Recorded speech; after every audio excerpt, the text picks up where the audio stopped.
ಮಾಡಿಸ್ಕೊತಾ ಇದೆ. ಅದರಲ್ಲಿ ಈ ಗೊಂಬೆಗಳನ್ನು ಎಷ್ಟು ಚಂದ ಸೆಲೆಕ್ಟ್ ಮಾಡ್ತಾರೆ ನೋಡಿ. ನನ್ನಂಥ ಮಗಳನ್ನ ಹುಡ್ಸಿದ್ಮೇಲೆ ನಿಮ್ಮದು ಇದೆ ಕತೆ. ಮಧ್ಯಕ್ಕೆ ಕಟ್ಬಿಟ್ಟು ಹಿಂಗೆ ಮಾಡೋದು ಮಾಡ್ತಾ ಇದ್ವಿ. ಅದೇ ನನ್ನ ಸರಿನೋ ತಪ್ಪೋ ಗೊತ್ತಿಲ್ಲ, ಬಟ್ ಮಾಡಿಬಿಟ್ಟಿದ್ದೀನಿ. ಅದನ್ನ ಎಂಜಾಯ್ ಮಾಡೋಣ ಅಂದ್ಕೊಂಡಿದ್ದೀನಿ. ಬರೀ 100 ಗ್ರಾಮ್ ಇದು. ಇದಕ್ಕೆ 2109 ರೂಪೀಸ್. ಇದನ್ನು ಕಾಫ್, ಕೋಲ್ಡ್ ಅಂದರೆ ನೆಗಡಿ, ಕೆಮ್ಮು, ಹಾಗೆಯೇ ಯಾವುದೇ ರೀತಿಯಾದಂಥ ರೆಸ್ಪಿರೇಟರಿ ಟ್ರ್ಯಾಕ್ ಇಶ್ಯೂಸ್ ಏನಿರುತ್ತೆ ಅದಕ್ಕೆ ಆಯುರ್ವೇದದಲ್ಲಿ ಇದನ್ನು ಬಳಸ್ತೀವಿ. ಇದು ಬ್ಯೂಟಿಫುಲ್ ಆಗಿ ವರ್ಕ್ ಆಗುತ್ತೆ ಅಂತ ಹೇಳಿ.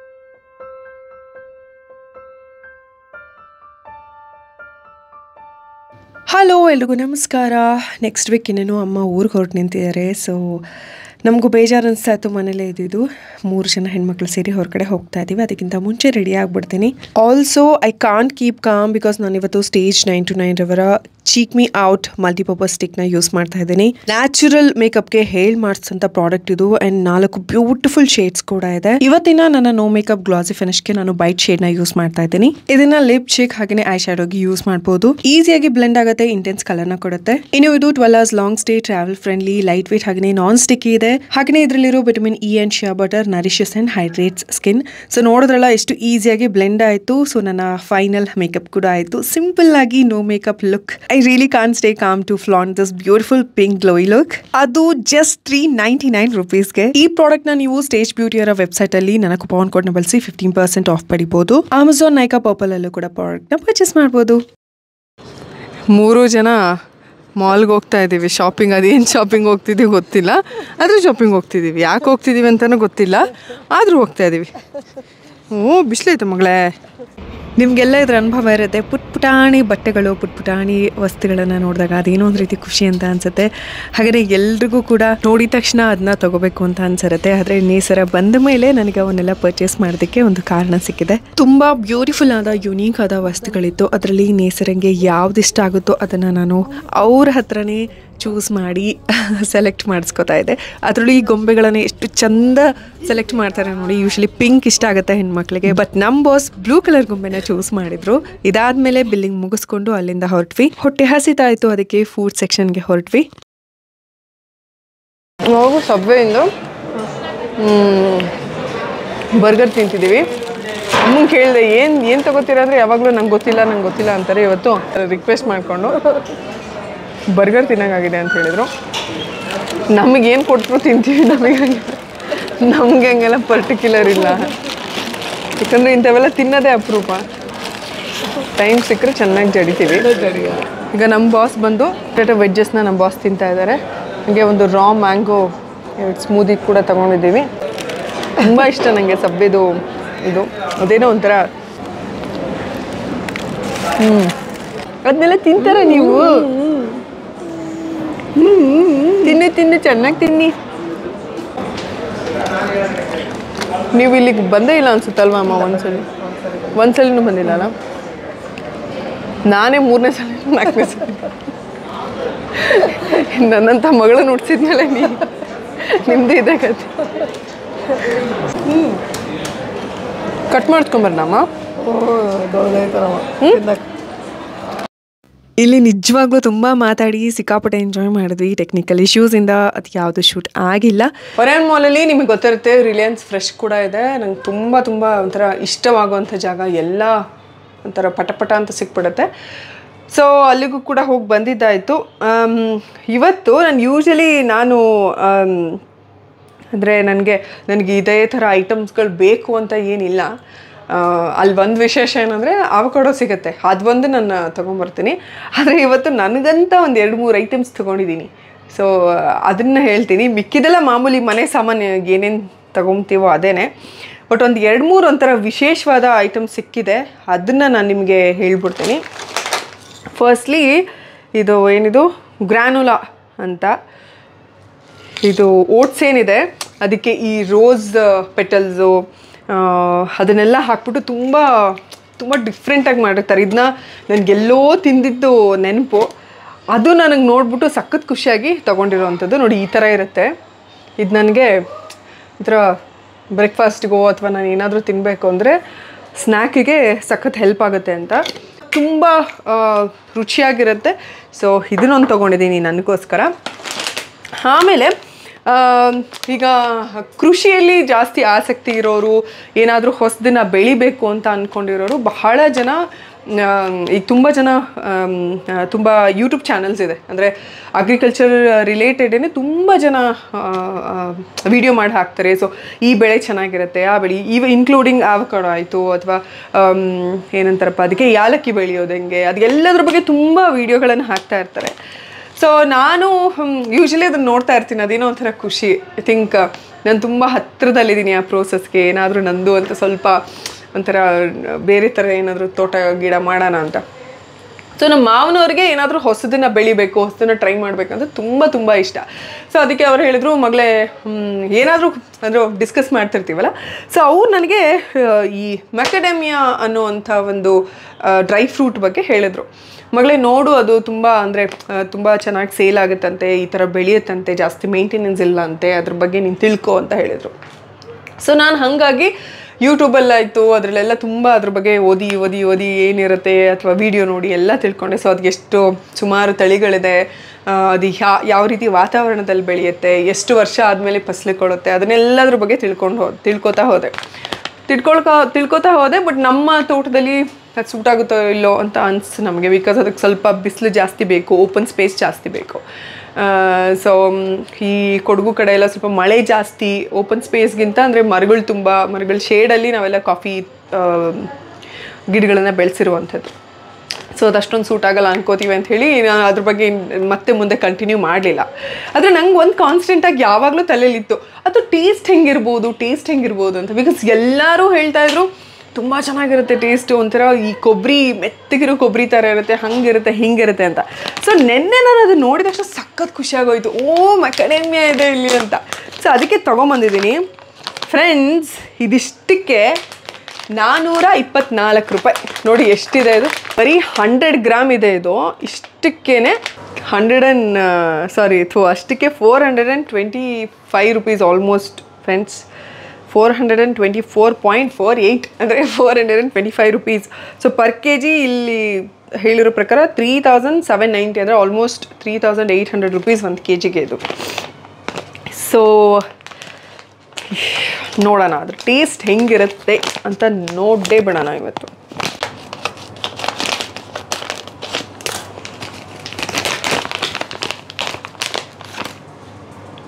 ನಿಜವಾಗ್ಲೂ ಈ ಕೊಬ್ಬರಿ ಗಿಟ್ಕ ಇರುತ್ತಲ್ಲ, ನಾವು ಆ್ಯಕ್ಚುಲಿ ಚಿಕ್ಕವರಿದ್ದಾಗ ಪಂಚಮಿ ಹಬ್ಬದಲ್ಲೆಲ್ಲ ಕೊಬ್ಬರಿ ಗಿಟ್ಕನ ಅದ್ರ ಮೇಲ್ಗಡೆ ಸಿಪ್ಪೆ ಎಲ್ಲ ತೆಗೆದ್ಬಿಟ್ಟು ಮಧ್ಯೆ ದಾರ ಹಾಕಿ ಆವಾಗ ಬರ್ತಿತ್ತು ಒಂಥರ ಹಿಂಗೆ ಅಗ್ಲ ಪೇಣಿ ಥರದ್ದು ಒಂದು ಸ್ವೀಟು. ಅದನ್ನ ಮಧ್ಯಕ್ಕೆ ಕಟ್ಬಿಟ್ಟು ಹಿಂಗೆ ಮಾಡೋದು ಮಾಡ್ತಾಯಿದ್ವಿ. ಅದನ್ನ ನೆನಪಾಗ್ತಿದೆ ನನಗೆ ಆ್ಯಕ್ಚುಲಿ, ಬಟ್ ಚಿಕ್ಕ ಸೈಜು. ನೋಡೋಣ.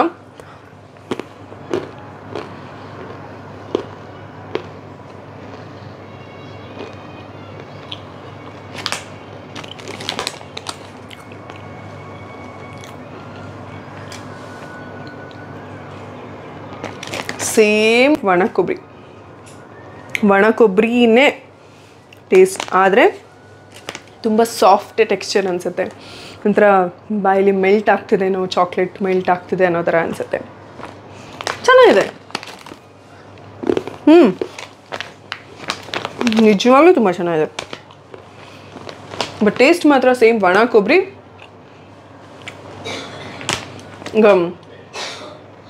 ನಾವು ಹೇಳ್ತೀವಲ್ಲ, ಅಂದರೆ ಈ ಚಾಕ್ಲೇಟೇ ಆಯಿತು ಒಂಥರ ಮೆಲ್ಟ್ ಆದರೆ ಒಂಥರ ವಾವ್ ಫೀಲಿಂಗ್ ಕೊಡುತ್ತಲ್ಲ ನೋಡಿ.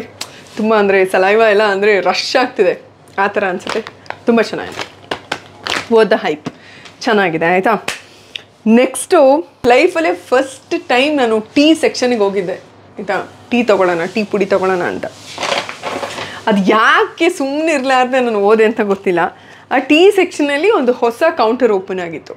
ಸೊ ಆ ಕೌಂಟರಲ್ಲಿ ಅಂದರೆ ಬೇರೆ ಥರದ ಹರ್ಬ್ಗಳನ್ನೆಲ್ಲ ಬಳಸಿ ಒಂದು ಗ್ರೀನ್ ಟೀ ಸೆಕ್ಷನ್ ಬೇರೆ ಇತ್ತು, ಮಸಾಲ ಟೀ ಸೆಕ್ಷನ್ ಬೇರೆ ಇತ್ತು. ಆ ಥರದ್ದೆಲ್ಲ ತುಂಬ ವಾವ್ ಥರನೇ ಅನಿಸ್ತಾ ಇತ್ತು. ಸೊ ಅದನ್ನು ಸ್ಮೆಲ್ ಮಾಡಿದಾಗ್ಲೂ ಆ ಅರೋಮನೆ ಲೈಕ್ ವಾವ್ ಅಂತ ಅನ್ನಿಸ್ತಾ ಇತ್ತು, ಏನು ಚೆನ್ನಾಗಿದೆ ಅಲ್ಲ ಅಂತ ಅನ್ನಿಸ್ತಾ ಇತ್ತು. So tea culture of the world ಅಂತ, ಆಯಿತಾ. ಸೊ ಅಲ್ಲಿ ಹೋಗಿ ಇದು ನನ್ನ ಸರಿನೋ ತಪ್ಪೋ ಗೊತ್ತಿಲ್ಲ, ಬಟ್ ಮಾಡಿಬಿಟ್ಟಿದ್ದೀನಿ. ಅದನ್ನು ಎಂಜಾಯ್ ಮಾಡೋಣ ಅಂದ್ಕೊಂಡಿದ್ದೀನಿ. ಬರೀ 100 ಗ್ರಾಮ್ ಇದು. ಇದಕ್ಕೆ 2109 ರುಪೀಸ್. ಆಯಿತಾ, ಇದನ್ನು ತೆಗೆದುಬಿಡ್ತೀನಿ ನೋಡೋಣ ಇದರಲ್ಲಿ. ಅದನ್ನು ನಾನು ನಿಜವಾಗ್ಲೂ ತೊಗೊತಿದ್ನೋ ಇಲ್ಲ ಗೊತ್ತಿಲ್ಲ, ಅಲ್ಲಿ ಟೇಸ್ಟಿಂಗ್ ಇತ್ತು ಆಯಿತಾ. ಸೊ ಬಿಸಿನೀರಿಗೆ ಇದನ್ನು ಹಾಕ್ಕೊಂಡು ಒಂದು 2 ಮಿನಿಟ್ಸ್ ಬಿಟ್ಟು ಕುಡಿಯೋವಂಥದ್ದು. ಇಲ್ಲಿಗೆ ಬರ್ತಾ ಈಗ ಮತ್ತೆ ಸಮಾಧಾನ ಆಗುತ್ತೆ. ಎಷ್ಟು ಚೆನ್ನಾಗಿದೆ ಅಂದರೆ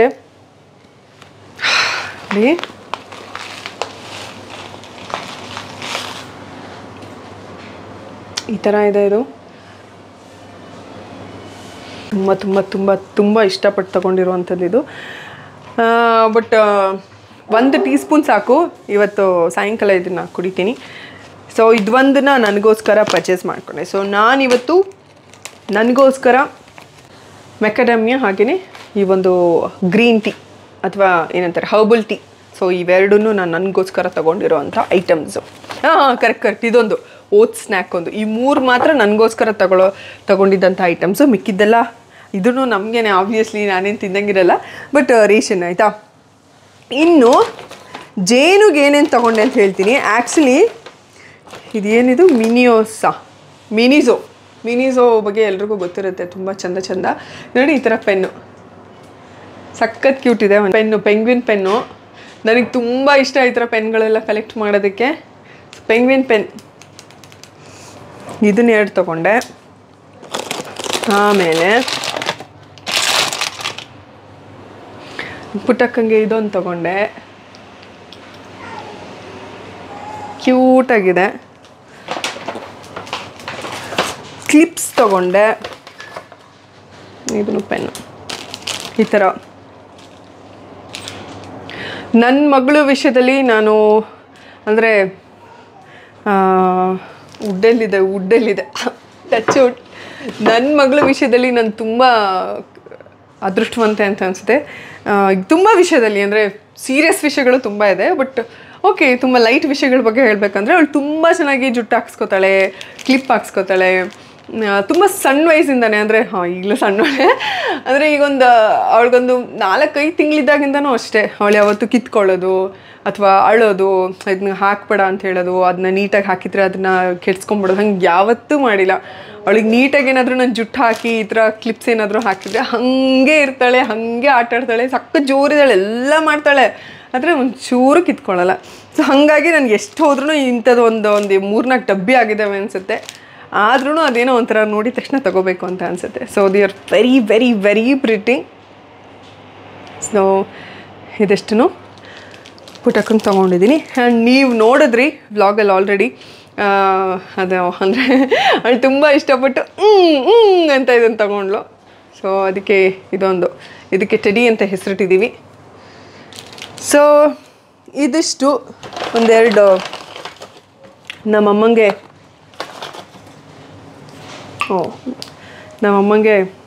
ಒಂದೆರಡು ಅಂದರೆ ಯೂಶ್ವಲಿ ಅವರೆಲ್ಲಾದರೂ ಹೋದರೆ, ಅಮ್ಮ ಎಲ್ಲಾದರೂ ಹೋದರೆ ಈ ಡಿಯೋಸು ಪರ್ಫ್ಯೂಮ್ಸ್ ಎಲ್ಲ ತುಂಬ ರೇರ್, ಅವ್ರು ಯೂಸೇ ಮಾಡಲ್ಲ. ಆದರೆ ತೀರಾ ಎಲ್ಲಾದರೂ ಮದುವೆಗೆ ಏನಾದರೂ ಹೋದರೆ ಇತ್ತೀಚೆಗೆ ನಾನೇ ಹೇಳ್ತಿದ್ದೀನಿ ಏನಾದರೂ ಯೂಸ್ ಮಾಡಿ ಅಂತ. ನನಗೆ ಚೆನ್ನಾಗಿ ಅನ್ನಿಸ್ತು ಅಲ್ಲಿ ಟೆಸ್ಟರಲ್ಲಿ ಟೆಸ್ಟ್ ಮಾಡಿದಾಗ. ಇದಿಷ್ಟು ನಾವು ಶಾಪ್ ಮಾಡ್ಕೊಂಡು ಬಂದಿದ್ದು ಅಷ್ಟೇ, ಜಾಸ್ತಿ ಏನು ಶಾಪ್ ಮಾಡಿಲ್ಲ. ಆಮೇಲೆ ಇದರಲ್ಲಿ ಇದು ಯಾವುದದು ಸ್ಪೋರ್ಟ್ಸ್ದು ಇದು ಇದೆಲ್ಲ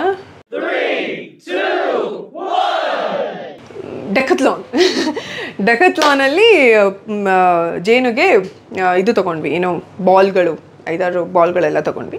ಇಷ್ಟು ನಾವು ಇವತ್ತು ಶಾಪ್ ಮಾಡ್ಕೊಂಡು ಬಂದಿದ್ದು. ಏನೋ ಒಂಥರ ಏನಂದರೆ ನಂಗೊಂಥರ ಸ್ಟ್ರೆಸ್ ರಿಲೀಫ್ ಅನಿಸುತ್ತೆ, ಒಂಥರ ಏನಂತಾರೆ ಸಮಾಧಾನ ಅನಿಸುತ್ತೆ, ಕೂಲ್ ಅನಿಸುತ್ತೆ ಈ ಥರ ಯಾವಾಗಾದರೂ ಹೋಗ್ಬಿಟ್ಟು ಏನಾದರೂ ಚಿಕ್ಕ ಪುಟ್ಟ ಶಾಪಿಂಗು ತಿನ್ಕೊಂಡು ಬಂದರೆ. ಈಗ ಇವತ್ತಿನ ವ್ಲಾಗಲ್ಲಿ ನನಗೆ ತುಂಬ ಇಂಪಾರ್ಟೆಂಟ್ ಅಥವಾ ಉಪಯೋಗ ಆಗುವಂಥ ಸೆಗ್ಮೆಂಟ್ ಇದು. ಏನು ಅಂದರೆ ತುಂಬ ಜನ ಕಾಮೆಂಟ್ ಸೆಕ್ಷನಲ್ಲಿ ಕೇಳ್ತಿರ್ತೀರ, ನೇಸರಂಗೆ ನೀವೇನು ಕೊಡ್ತೀರಾ ಅಥವಾ ಏನು ತಿನ್ನಿಸ್ತೀರಾ, ಈ ಥರದ್ದೆಲ್ಲ ವಿಷಯಗಳು ಬರ್ತಾನೆ ಇರುತ್ತೆ. ಅಫ್ಕೋರ್ಸ್ ಈಗ ನಾನು ಕೂಡ ತಾಯಿಯಾಗಿ ನಾನು ಸುಮಾರು ಮಕ್ಕಳ ವ್ಲಾಗ್ಗಳನ್ನು, ಮಕ್ಕಳ ಬಗ್ಗೆ ತಿಳಿಸುವಂಥ ಏನಂತಾರೆ ಪೇಜಸ್ಗಳನ್ನು ಎಲ್ಲ ಸಾಕಷ್ಟು ಫಾಲೋ ಮಾಡ್ತಿರ್ತೀನಿ. ಅದೆಲ್ಲ ಒಂದು ಕಡೆ ನಮಗೆ ಏನಾದರೂ ತಿಳ್ಕೊಬೇಕು, ನಾವು ಮಾಡ್ತಿರೋದು ಸರಿನಾ ತಪ್ಪ ಅನ್ನುವಂಥ ಪ್ರಶ್ನೆ ಯಾವಾಗಲೂ ಎಲ್ಲ ತಾಯಂದ್ರಿಗೂ ಇರುತ್ತೆ. ಸೊ ಅದಕ್ಕೆ ನಾನು ಕೂಡ ಹೊರತಲ್ಲ, ನಾನು ಸುಮಾರು ಅದನ್ನು ಮಾಡ್ತಾನೆ ಇರ್ತೀನಿ. ಸೊ ಆ ಒಂದು ಪ್ರೋಸೆಸ್ಸಲ್ಲಿ ನನಗೆ ಕೆಲವೊಂದು ವಿಷಯಗಳು, ಕೆಲವೊಂದು ವಸ್ತುಗಳು ನಿಜಕ್ಕೂ ಉಪಯೋಗ ಅಂತ ಅನಿಸುತ್ತೆ. ಸೊ ಅಂಥ ವಸ್ತುಗಳು ಅಥವಾ ವಿಷಯಗಳ ಬಗ್ಗೆ ನಾನು ನನ್ನ ಕೈಲಿ ಆದಷ್ಟು ಮಾಹಿತಿಯನ್ನು ನಾನು ಕೊಡೋದಕ್ಕೆ ಯಾವಾಗಲೂ ಕಾತರದಿಂದ ಕಾಯ್ತಾ ಇರ್ತೀನಿ ಅಂತ ಹೇಳ್ಬೋದು. ಸೊ ಅಂಥದ್ದೊಂದು ವಿಶೇಷವಾದ ವಸ್ತು ಬಗ್ಗೆ ನಾನಿವತ್ತು ಮಾತಾಡೋದಕ್ಕೆ ಹೊರಟಿದ್ದೀನಿ. ಸೊ ತುಂಬ ಜನಕ್ಕೆ ಇದ್ರ ಬಗ್ಗೆ ಗೊತ್ತಿರ್ಬೋದು. ಸೀತೋಫಲಾದಿ ಚೂರ್ಣಂ ಅಥವಾ ಸೀತೋಫಲಾದಿ ಪೌಡರ್ ಅಂತ ಹೇಳ್ಬೋದು, ಸೀತೋಫಲಾದಿ ಪುಡಿ ಅಂತ ಕೂಡ ಕರಿತೀವಿ. ಇದು ಬಂದು ಆಯುರ್ವೇದದ ಒಂದು ಹರ್ಬ್. ಸೊ ಇದನ್ನು ಹೇಗೆ ಪ್ರಿಪೇರ್ ಮಾಡ್ತಾರೆ ಅಂತಂದರೆ, ಪಿಪ್ಪಲಿ, ಚಕ್ಕೆ, ಯಾಲಕ್ಕಿ, ಆಮೇಲೆ ಬ್ಯಾಂಬೂ ಟ್ರೀ ಒಳಗಡೆ ಒಂದು ಪಲ್ಪ್ ಥರ ವೈಟ್ ಕಲರ್ ಪಲ್ಪ್ ಬರುತ್ತಲ್ಲ, ಸೊ ಇದೆಲ್ಲದನ್ನು ಒಂದು ಫಾರ್ಮುಲಾ ಅಂತ ಮಾಡ್ತೀವಿ ಅಲ್ವಾ, ಲೈಕ್ ಇದನ್ನು ಇಷ್ಟು ಪ್ರಮಾಣದಲ್ಲಿ ಹಾಕಬೇಕು, ಇದನ್ನು ಇಷ್ಟು ಪ್ರಮಾಣದಲ್ಲಿ ಹಾಕಬೇಕು ಅಂತ. ಸೊ ಎಲ್ಲ ಹರ್ಬ್ಗಳನ್ನು ಬಳಸಿ ಮಾಡುವಂಥದ್ದು ಸೀತೋಫಲಾದಿ ಚೂರ್ಣ. ಇದನ್ನು ಯಾವುದಕ್ಕೆ ಬಳಸ್ತೀವಿ ಅಂತ ನೆಕ್ಸ್ಟ್ ಕ್ವೆಶನ್ ರೈಸ್ ಆಗುತ್ತೆ. ಇದನ್ನು ಕಾಫ್, ಕೋಲ್ಡ್ ಅಂದರೆ ನೆಗಡಿ, ಕೆಮ್ಮು, ಹಾಗೆಯೇ ಯಾವುದೇ ರೀತಿಯಾದಂಥ ರೆಸ್ಪಿರೇಟರಿ ಟ್ರ್ಯಾಕ್ ಇಶ್ಯೂಸ್ ಏನಿರುತ್ತೆ ಅದಕ್ಕೆ ಆಯುರ್ವೇದದಲ್ಲಿ ಇದನ್ನು ಬಳಸ್ತೀವಿ. ಇದು ಬ್ಯೂಟಿಫುಲ್ಲಾಗಿ ವರ್ಕ್ ಆಗುತ್ತೆ ಅಂತ ಹೇಳ್ಬೋದು. ಹಾಗೆಯೇ ಬರೀ ನೆಕ್ಸ್ಟ್ ಕ್ವೆಶನ್ ಏನು, ಇನ್ನು ಇದನ್ನು ಯಾವ ವಯೋಮಿತಿಯವರು ಬಳಸಬಹುದು ಅಂತ. ವಯೋಮಿತಿ ಅಂತ ಬಂದರೆ ಸಣ್ಣ ಅಂದರೆ ಮಗುವಿನಿಂದ, ಇನ್ಫ್ಯಾಂಟ್ ಅಂತ ಏನು ಹೇಳ್ತೀವಿ, ಮಗುವಿನಿಂದ ಏಜ್ಡ್ ಪರ್ಸನ್ಸ್ ಕೂಡ ಇದನ್ನು ಬಳಸ್ಬೋದು ಅಂತ ಹೇಳ್ತಾರೆ. ಆದರೆ ತುಂಬ ಜನಕ್ಕೆ ನನಗೂ ಕೂಡ ಕ್ವೆಶನ್ ಅರೈಸ್ ಆಯಿತು. ಲೈಕ್ ತುಂಬ ನಾವು ಯಾವುದೇ ಡಾಕ್ಟರ್ಸ್ನ ಕನ್ಸಲ್ಟ್ ಮಾಡಿದಾಗ ಅವ್ರು ಯೂಶಲಿ ಹೇಳ್ತಾರೆ 1 ವರ್ಷ ತನಕ ಮಗುಗೇನು ಕೊಡಬೇಡಿ ಅಥವಾ 1 ವರ್ಷ ತನಕ ಇದ್ದಾರೆ. ಸೊ ಅದು ಯಾವಾಗಲೂ ಕಾನ್ಸ್ಟೆಂಟ್ ಆಗಿ ತಲೆಯಲ್ಲಿ ಇದ್ದೇ ಇರುತ್ತೆ. ಬಟ್ ನಮ್ಮ ತಾಯಂದ್ರಿಗೆಲ್ಲ ನಿಮಗೆ ಗೊತ್ತಿರುತ್ತೆ, ನಮ್ಮ ಅಮ್ಮಂದ್ರನ್ನೆಲ್ಲ ಕೇಳಿದ್ರೆ ನಾನು 1 ತಿಂಗಳಿಗೆ ನಿನಗೆ ದೊಡ್ಡಪತ್ರೆ ಎಲೆ ರಸ ಹಾಕಿದ್ದೆ, ತುಳಸಿ ರಸ ಹಾಕಿದ್ದೆ, ಮತ್ತು ಎಂಥದ್ದು ಬೆಳ್ಳುಳ್ಳಿನ ತೆಗೆದು ನೆಕ್ಕಿಸ್ತಿದ್ವಿ, ಈ ಥರದ್ದೆಲ್ಲ ಹೇಳ್ತಾರೆ. ಲೈಕ್ ಅವರೆಲ್ಲ ಲೈಕ್ 1-2 ತಿಂಗಳಿಗೆ ಆಲ್ರೆಡಿ ನಮಗೆಲ್ಲ ಅದನ್ನೆಲ್ಲ ಹಾಕೋದಕ್ಕೆ ಶುರು ಮಾಡಿಬಿಟ್ಟಿದ್ರು. ಬಟ್ ಇವಾಗ ಸ್ವಲ್ಪ ಹಂಗಲ್ಲ. ಇವಾಗೆಲ್ಲ ನಾವು ತುಂಬ ಅವೇರ್ ಆಗಿ, ತುಂಬ ಏನಂತಾರೆ, ತುಂಬ ಎಚ್ಚರಿಕೆಯಿಂದ ಪ್ರತಿ ಸ್ಟೆಪ್ನು ತೊಗೋತೀವಿ. ತುಂಬ ಎಲ್ಲದಕ್ಕೂ ಓವರ್ ಥಿಂಕಿಂಗ್ ನಾವು ಮಾಡೋದಕ್ಕೆ ಶುರು ಮಾಡಿಬಿಡ್ತೀವಿ. ಮತ್ತು ಮಕ್ಕಳೇನಾದರೂ ಅದಕ್ಕೆ ಅಡ್ವರ್ಸ್ ಆಗಿ ಎಫೆಕ್ಟ್ ಆಗಿಬಿಟ್ರೆ ಮಕ್ಕಳಿಗೇನು ಅಂತ ಭಯ ಕೂಡ ಕಾಡ್ತಾ ಇರುತ್ತೆ. ಸೊ ಆ ನಿಟ್ಟಿನಲ್ಲಿ ನಾನು ಆಯುರ್ವೇದಿಕ್ ಡಾಕ್ಟ್ರನ್ನ ಕೇಳಿದಾಗ ಅವರು ಇಲ್ಲ 6 ತಿಂಗಳ ಮೇಲಂತರೂ ನೀವು ಆರಾಮಾಗಿ ಕೊಡ್ಬೋದು ಅಂತ ಹೇಳಿದರು. ಇನ್ನು ಇದನ್ನು ಹೇಗೆ ತೊಗೋಬೇಕು ಅನ್ನುವಂಥದ್ದು. ಸೊ ಚಿಕ್ಕ ಮಕ್ಕಳು ಅಂದರೆ 3 ವರ್ಷದ ವಯಸ್ಸುವರೆಗೂ ಮಕ್ಕಳೇನಿರುತ್ತೆ, ಒಂದು ಚಿಟಿಕೆ ಅಷ್ಟು ಅಂತ ಹೇಳ್ಬೋದು. ಅಂದರೆ 1-2 ಗ್ರಾಮ್ 3 ಗ್ರಾಮ್ ಅಷ್ಟನ್ನ ತೊಗೋಬೇಕಾಗತ್ತೆ. ಸ್ವಲ್ಪ ಒಂದು 3 ವರ್ಷದಿಂದ 10 ವರ್ಷದ ಮಕ್ಕಳಿಗೆ ಒಂದು ಅರ್ಧ ಚಮಚ ಕೊಡಬಹುದು. 10 ವರ್ಷದ ಮೇಲ್ಪಟ್ಟು ಒಂದು 15 ವರ್ಷದವರೆಗೂ 1 ಚಮಚ ಕೊಡ್ಬೋದು. ಆ್ಯಂಡ್ ಅದಕ್ಕಿಂತ ಸ್ವಲ್ಪ ದೊಡ್ಡವರು ಅಂದರೆ ಈಗ ನಾವೆಲ್ಲ ಆರಾಮಾಗಿ 1.5-2 ಚಮಚನ ಖಂಡಿತವಾಗ್ಲೂ ಸೇವಿಸ್ಬೋದು. ಇನ್ನು ಇದನ್ನು ಹೇಗೆ ಸೇವಿಸಬೇಕು, ಯಾವ ಸಮಯದಲ್ಲಿ ಸೇವಿಸಬೇಕು ಅನ್ನೋದಾದರೆ, ಇದನ್ನು ನಾವು ಜೇನುತುಪ್ಪದೊಂದಿಗೆ ಸೇವಿಸ್ಬೇಕಾಗತ್ತೆ. ಅದನ್ನು ನಾನು ಮಾಡಿ ತೋರಿಸ್ತೀನಿ ನಿಮಗೆ. ಜೇನುತುಪ್ಪದೊಂದಿಗೆ ಯಾಕೆ ಸೇವಿಸ್ಬೇಕು ಅಂತಂದರೆ ಇದು ಸ್ವಲ್ಪ ಖಾರವಾಗಿರುತ್ತೆ. ಹಾಗೆಯೇ ಆಯುರ್ವೇದದಲ್ಲಿ ಅನುಪಾನ ಅಂತ ಹೇಳ್ತಾರೆ ಅನ್ಕೋತೀನಿ. I think I am right. ಅಂದರೆ ಯಾವುದಾದ್ರೂ ಒಂದು ವಸ್ತುವನ್ನು ಇನ್ನೊಂದು ವಸ್ತುವಿನೊಂದಿಗೆ ತಗೊಂಡಾಗ ಅದರ ಎಫೆಕ್ಟ್ ಅಂದರೆ ಅದರ ಪರಿಣಾಮ ಹೆಚ್ಚು ಇರುತ್ತೆ ಅನ್ನುವಂಥದ್ದು. ಫಾರ್ ಎಕ್ಸಾಂಪಲ್, ನಾವು ಹಾಲು ತೊಗೋತೀವಿ, ಹಾಲಿಗೆ ಒಂದು ಸ್ವಲ್ಪ ಅರಿಶಿನ ಹಾಕ್ಬಿಟ್ಟು ತೊಗೋತೀವಿ ಅಥವಾ ಬಾದಾಮ್ ಪೌಡರ್ ಹಾಕ್ಬಿಟ್ಟು ತೊಗೋತೀವಿ. ಸೊ ಆವಾಗ ಅದರ ಪರಿಣಾಮ ಜಾಸ್ತಿ ಇರುತ್ತೆ ಅನ್ನುವಂಥ ಒಂದು ಮಾತು, ಅಥವಾ ಅದು ಸತ್ಯ ಕೂಡ ಹೌದು. ಸೊ ಅದೇ ರೀತಿ ಇದು ಕೂಡ. ಸೊ ಸೀತೋಫಲಾದಿ ಚೂರ್ಣವನ್ನು ನಾವು ಜೇನುತುಪ್ಪದೊಂದಿಗೆ ಮಿಕ್ಸ್ ಮಾಡಿ ತೊಗೊಳೋದ್ರಿಂದ ನಾನು ಆಲ್ರೆಡಿ ಹೇಳಿದ ಹಾಗೆ ಕೆಮ್ಮು, ನೆಗಡಿ ಅಥವಾ ಯಾವುದೇ ರೀತಿಯಾದಂಥ ರೆಸ್ಪಿರೇಟ್ರಿ ಇಶ್ಯೂನ ನಿಮಗೆ ತಡೆಗಟ್ಟೋದಕ್ಕೆ, ಆ್ಯಂಡ್ ಅದರಲ್ಲೂ ಇದು ಫ್ಲೂ ಸೀಸನ್ ಬೇರೆ, ಇಂಥ ಟೈಮಲ್ಲಿ ಖಂಡಿತವಾಗಲೂ ಇದು ಸಾಕಷ್ಟು ಪರಿಣಾಮಕಾರಿಯಾಗಿ ಕೆಲಸ ಮಾಡುತ್ತೆ ಅಂತ ಹೇಳ್ಬೋದು. ಇನ್ನು ಇದನ್ನು ಯಾವಾಗ ತೊಗೋಬೇಕು ಅನ್ನೋದಾದರೆ, ದಿನಕ್ಕೆ ಇದನ್ನು 2-3 ಬಾರಿ ತೊಗೋಬಹುದು. ಯೂಶಲಿ ಏನು ಹೇಳ್ತಾರೆ ಅಂದರೆ, ಊಟ ಮಾಡೋದಕ್ಕಿಂತ ಮುಂಚೆ ಅಥವಾ ತೀರಾ ಮಗು ಆದರೆ ಹಾಲು ಅಥವಾ ಅದು ಕೂಡ ಸಾಲಿಡ್ ಫುಡ್ ತೊಗೋತಾ ಇದ್ದರೆ ಅದಕ್ಕಿಂತ ಒಂದು ಅರ್ಧ ಗಂಟೆ ಮುಂಚೆ ಇದನ್ನು ಕೊಡೋದ್ರಿಂದ ಜಾಸ್ತಿ ಪರಿಣಾಮಕಾರಿ ಅಂತ ಹೇಳ್ತಾರೆ. ಬಟ್ ನೀವು ಯಾವುದೇ ಒಂದು ವಸ್ತುವನ್ನ ಬಿಗಿನಿಂಗಲ್ಲಿ ಯೂಸ್ ಮಾಡ್ತಿದ್ದೀರಾ ಅಂದರೆ, ಇದು ನನ್ನ ಪರ್ಸ್ನಲ್ ಆಗಿ ನಾನು ಹೇಳ್ತೀನಿ, ಒಂದು 2-3 ದಿನ ಊಟ ಆದಮೇಲೆ ಅಥವಾ ಹಾಲು ಕುಡಿಸಿದ ಮೇಲೆ ಕೊಡೋದು ಒಳ್ಳೆಯದು ಅನ್ನೋವಂಥದ್ದು ನನ್ನ ಅನಿಸಿಕೆ. ಯಾಕಂದರೆ ಅದು ಫಸ್ಟ್ ಟೈಮ್ ಅಲ್ವಾ, ಇದು ಅದಕ್ಕೆ ಬಾಡಿಗೆ ಹೊಸ ಒಂದು ವಸ್ತು ಆಗಿರುತ್ತೆ. ಅದರಿಂದ ಇಂಟ್ರಡ್ಯೂಸ್ ಮಾಡಿದ ತಕ್ಷಣ ಏನಾದರೂ ಒಂದು ಇರಿಟೇಷನ್ ಆಗ್ಬೋದು, ಅಥವಾ ಅಂದರೆ ಯೂಶಲಿ ಇರುತ್ತಲ್ಲ, ಅದು ಚಿಕ್ಕ ಅಂದರೆ ಇನ್ನು ಸಣ್ಣ ಸಿಸ್ಟಮ್ ಆಗಿರುತ್ತೆ ಮಕ್ಕಳದೆಲ್ಲ. ಸೊ ಹಾಗಾಗಿ ಫಸ್ಟ್ ಒಂದು 2 ಡೇಸ್ ಅದಕ್ಕೆ ಬಾಡಿಗೆ ಅಡ್ಜಸ್ಟ್ ಆದಮೇಲೆ ನಾವು ಊಟಕ್ಕಿಂತ ಮುಂಚೆ ಅಥವಾ ಹಾಲು ಕುಡಿಸೋದಕ್ಕಿಂತ ಮುಂಚೆ ಅದನ್ನು ಕೊಟ್ಟರೆ ಪರಿಣಾಮಕಾರಿಯಾಗಿ ಕೆಲಸ ಮಾಡುತ್ತೆ ಅಂತ ಹೇಳ್ತಾರೆ. ಎಲ್ರಿಗೂ ತುಂಬ ಜನಕ್ಕೆ ಈ ಇಂಗ್ಲೀಷ್ ಮೆಡಿಸಿನ್ಸ್ಗಿಂತ ಏನಾದರೂ ನಮ್ಮ ಆಯುರ್ವೇದಿಕ್ನ ಬಳಸಿ ಸ್ವಲ್ಪ ಕಂಟ್ರೋಲ್ ಮಾಡಬಹುದಾ ಅನ್ನೋ ತುಂಬ ಜನರ ಮನಸ್ಸಲ್ಲಿ ಇರುತ್ತೆ. ಐ ಥಿಂಕ್ ಈ ಥರದ ವಸ್ತುಗಳು ಏನಿರುತ್ತೆ, ಈವನ್ ಅಳಲೆಕಾಯಿ ಬಗ್ಗೆ ನೀವು ತುಂಬ ಕೇಳಿರ್ತೀರ. ಸೊ ಈ ಥರದನ್ನೆಲ್ಲ ಇನ್ನೇನು ನೆಗಡಿ ಬರ್ತಿದೆ ಅಥವಾ ಬಂದಿದೆ ಅಂದಾಗ ಫಸ್ಟಿಗೆ ಒಂದೇ ಸಲಿಗೆ ಅದು ಸಿವಿಯರ್ ಆದರೆ ಅಫ್ಕೋರ್ಸ್ ನಾನು ಡೈರೆಕ್ಟಾಗಿ ಡಾಕ್ಟ್ರನ್ನೇ ಕನ್ಸಲ್ಟ್ ಮಾಡಿ ಅಂತ ಹೇಳ್ತೀನಿ. ಬಟ್ ಇನ್ನು ಬಿಗಿನಿಂಗ್ ಸ್ಟೇಜ್ ಅಥವಾ ಬರ್ದೇ ಇರೋದಕ್ಕೆ ಪ್ರಿವೆಂಟ್ ಮಾಡೋದಕ್ಕೆ ನಾವು ಖಂಡಿತವಾಗ್ಲೂ ಈ ಥರದ ನಮ್ಮ ಏನಂತಾರೆ ನಮ್ಮ ಮೂಲ ಇದು ಆಯುರ್ವೇದ ಅನ್ನುವಂಥದ್ದು ಇದನ್ನು ಖಂಡಿತವಾಗ್ಲೂ ಬಳಸ್ಬೋದು. ಸೊ ನಾನೀಗ ಆ್ಯಕ್ಚುಲಿ ನೇಸರಂಗೆ ಸ್ವಲ್ಪ ಅಂತಿದ್ದಾಳೆ. ಅಂದರೆ ಇಬ್ರಿಗೂ ನನಗೆ ಬಂದು ಎಲ್ರಿಗೂ ಗೊತ್ತಿರುತ್ತೆ, ಅಮ್ಮಂದ್ರಿಗೆ ಬಂದರೆ ಮಕ್ಳಿಗೆ ಬರುತ್ತೆ, ಮಕ್ಳಿಗೆ ಬಂದರೆ ಅಮ್ಮಂದ್ರಿಗೆ ಬರುತ್ತೆ. ಮೇ ಬಿ ನನ್ನಿಂದ ನನ್ನ ಮಗಳಿಗೆ ಬಂದಿದೆ ಅನ್ಕೋತೀನಿ. ಸೊ ಸ್ವಲ್ಪ ಅಂತ ಶುರು ಆಗಿದೆ. ಹಾಗಾಗಿ ನಾನು ಒಂದು 2 ಚಮಚ ತಗೋತೀನಿ, ಅವಳಿಗೆ ಒಂದು ಚಿಕ್ಕ ಚುಟ್ಕಿ ಕೊಡ್ತೀನಿ. ಸೊ ನಾನು ಮಾಡ್ಕೊಂಡು ಬಿಡ್ತೀನಿ. ಈ ಸೀತೋಫಲಾದಿ ಚೂರ್ಣಂನ ನೀವು ಆಯುರ್ವೇದಿಕ್ ಅಂಗಡಿಯಲ್ಲಿ ಪರ್ಚೇಸ್ ಮಾಡ್ಬೋದು, ಇಲ್ಲ ಆನ್ಲೈನಲ್ಲಿ ಒಂದು ಒಳ್ಳೆ ಬ್ರ್ಯಾಂಡ್ ನೋಡಿ ಪರ್ಚೇಸ್ ಮಾಡ್ಬೋದು. ಆಲ್ಸೋ ಜೇನುತುಪ್ಪನೂ ಅಷ್ಟೇ ತುಂಬ ಜನ ಜೇನು ಸಾಗಣೆ ಮಾಡ್ತಾ ಇರ್ತಾರೆ, ಅವ್ರ ಹತ್ರನೇ ನೀವು ಡೈರೆಕ್ಟಾಗಿ ಪರ್ಚೇಸ್ ಮಾಡ್ಬೋದು. ಸೊ ಈಗ ನೋಡ್ತಾ ಇದ್ರಲ್ಲ, ಇದೆರಡನ್ನೂ ಸೇರಿಸಿ ನಿಧಾನವಾಗಿ ಕಲಸಿ ಮಿಶ್ರಣವನ್ನು ಮಾಡ್ಕೋಬೇಕಾಗತ್ತೆ. ನೋಡಿದ್ರಲ್ಲ, ಈ ರೀತಿ ಆಗಿರುತ್ತೆ ಮಿಕ್ಸ್ಚರ್. ನಾನೀಗ ಆಲ್ಮೋಸ್ಟ್ ಒಂದು 4-5 ಡೇಸ್ ಆಯಿತು ಈ ಸಲ ಯೂಸ್ ಮಾಡೋದಕ್ಕೆ ಶುರು ಮಾಡಿ. ನಾನು ಯಾವಾಗಲೂ ಇದನ್ನು ಅಥವಾ ಅಳಲೆಕಾಯಿನ ಚೆನ್ನಾಗಿ ತೆಗೆದ್ಬಿಟ್ಟು ಹಾಕ್ತೀನಿ. ನೀವೊಂದು ದೊಡ್ಡ ಪತ್ರೆ ಎಲೆ ರಸ ಅಂತೂ ನಾನು ತುಂಬ ಅವಳಿಗೆ ಪ್ರಿಫರ್ ಮಾಡ್ತೀನಿ. ಆ್ಯಂಡ್ ಅವಳಿಗೂ ಒಂದು ದೊಡ್ಡ ಪತ್ರೆ ಎಲೆ ಕೊಟ್ಟರೆ ಸಾಕು, ಅವಳಿಗೆ ಏನು ಅನ್ಸುತ್ತೋ ಏನೋ ತಿಂತಾನೆ ಇರ್ತಾಳೆ, ಅಂದರೆ ಜಗಿತಾನೆ ಇರ್ತಾಳೆ. ಸೊ ಇದಿಷ್ಟನ್ನು ನಾನು ತುಂಬ ನೇಸರಂಗೆ ಬಳಸೋವಂಥದ್ದು. ಯೂಶ್ವಲಿ ಮಕ್ಕಳಿಗಿನ್ನೂ ಆ ಒಂದು ಇಮ್ಯುನಿಟಿ ಪವರ್ ಬಂದಿರಲ್ಲ. ಸೊ ಈಗನೇ ಈ ಥರ ಫ್ಲೂಸ್ ಅಥವಾ ಕೋಲ್ಡ್ ಕಾಫ್ ಆಗೋದು ತುಂಬಾ ಸಹಜ. ಅಫ್ಕೋರ್ಸ್ ನಾನು ಸಹಜ ಅಂತ ಹೇಳಿದ್ರು ಎಲ್ರಿಗೂ ನಮಗೊಂದು ಸ್ವಲ್ಪ ತಕ್ಷಣ ಟೆನ್ಷನ್ ಆಗುತ್ತೆ, ನನ್ನನ್ನು ಸೇರಿಸಿ. ಬಟ್ ಎಸ್, ಈ ಟೈಮ್ ಕೂಡ ಪಾಸ್ ಆಗುತ್ತೆ. ಬಹುಶಃ ಇದು ನಿಮಗೆ ಡೆಫಿನೆಟ್ಲಿ ಉಪಯೋಗ ಆಗುತ್ತೆ ಅಂತ ಭಾವಿಸ್ತೀನಿ. ಆ್ಯಂಡ್ ಯಾವುದೇ ಹೊಸದನ್ನು ಇಂಟ್ರಡ್ಯೂಸ್ ಮಾಡೋದಕ್ಕಿಂತ ಮುಂಚೆ ದಯವಿಟ್ಟು ಒಂದು ಸಲ ನಿಮ್ಮ ಡಾಕ್ಟ್ರನ್ನ ಕನ್ಸಲ್ಟ್ ಮಾಡಿ ಅವ್ರನ್ನ ಕೇಳಿ, ಓಕೆ ಈ ಥರ ಇದೆ, ಇದನ್ನು ನಾವು ಬಳಸಬಹುದಾ ಏನು ಅಂತ ನೀವು ಮತ್ತೊಂದ್ಸಲಿ ನೀವು ಕನ್ಫರ್ಮ್ ಮಾಡ್ಕೊಳ್ಳಿ. ಹಾಗೆಯೇ ನಾನು ಹೇಳ್ದಂಗೆ ಯಾವುದೇ ಒಂದು ಹೊಸ ವಸ್ತುವನ್ನು ಮಗುವಿಗೆ ಎಸ್ಪೆಷಲಿ ಇಂಟ್ರಡ್ಯೂಸ್ ಮಾಡಬೇಕು ಅಂದಾಗ ಸ್ವಲ್ಪ ಯೋಚನೆ ಮಾಡಿ, ಸ್ವಲ್ಪ ಸಣ್ಣ ಪ್ರಮಾಣದಲ್ಲಿ ಹಾಕಿ ಆ ನಂತರ ನಾವು ಕಂಟಿನ್ಯೂ ಮಾಡಬೇಕಾಗತ್ತೆ. ಆ್ಯಂಡ್ ಒಂದೇ ಸಲ ತಿಂದ ತಕ್ಷಣ ರಿಸಲ್ಟ್ ಬಂದ್ಬಿಡುತ್ತೆ ಆದಿತಿ ಅಂದರೆ ಖಂಡಿತವಾಗ್ಲೂ ಅಲ್ಲ. ಲೈಫಲ್ಲಿ ಯಾವುದೇ ಕೆಲಸ ಆಗಲಿ, ಯಾವುದೇ ವಿಷಯ ಆಗಲಿ, ಯಾವುದೇ ಸಂಬಂಧ ಆಗಲಿ ಒಂದೇ ಸಲ ಪಟ್ಟಂತ ಯಾವುದೂ 100% ಸಕ್ಸಸ್ ಆಗೋದಿಲ್ಲ.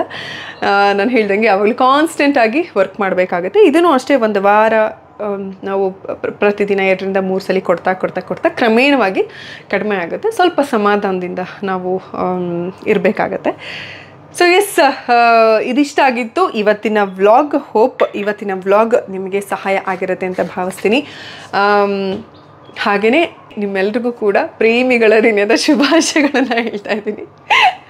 ನಿಮ್ಮ ಬದುಕಲ್ಲಿ ಪ್ರೇಮಿ ಇದ್ದರೆ ಆ ಪ್ರೀತಿ ಶಾಶ್ವತವಾಗಿರಲಿ, ಇಲ್ಲ ಅಂದರೆ ನಿಮ್ಮ ಬದುಕಲ್ಲಿ ನೀವು ಕೊನೆಯವರೆಗೂ ಪ್ರೀತಿಸಬೇಕು ಅನಿಸುವಂಥ ವ್ಯಕ್ತಿತ್ವ ಹೊಂದಿರುವ ಒಂದು ಪ್ರೀತಿ ನಿಮ್ಮ ಬದುಕಲ್ಲಿ ಸಿಗಲಿ ಅಂತ ಆಶಿಸ್ತೀನಿ. ಪ್ರೇಮಿಗಳ ದಿನ ಅಂದ ತಕ್ಷಣ ಏನು ಗಂಡ ಹೆಂಡತಿ ಅಥವಾ ಬಾಯ್ ಫ್ರೆಂಡ್ ಗರ್ಲ್ ಫ್ರೆಂಡ್ ಅಷ್ಟೇ ಅಲ್ವಲ್ಲ, ಅಪ್ಪ ಅಮ್ಮ ಎಲ್ರಿಗೂ ಕೂಡ ನಾವು ಶುಭಾಶಯನ ಹೇಳ್ಬೋದು. ಸೊ ಎಲ್ಲ ತಾಯಂದ್ರಿಗೂ ಕೂಡ ಪ್ರೇಮಿಗಳ ದಿನದ ಶುಭಾಶಯಗಳನ್ನು ಹೇಳ್ತಾ ಇವತ್ತಿನ ವ್ಲಾಗ್ ಮುಗಿಸ್ತಾ ಇದ್ದೀನಿ. Lots and lots of love.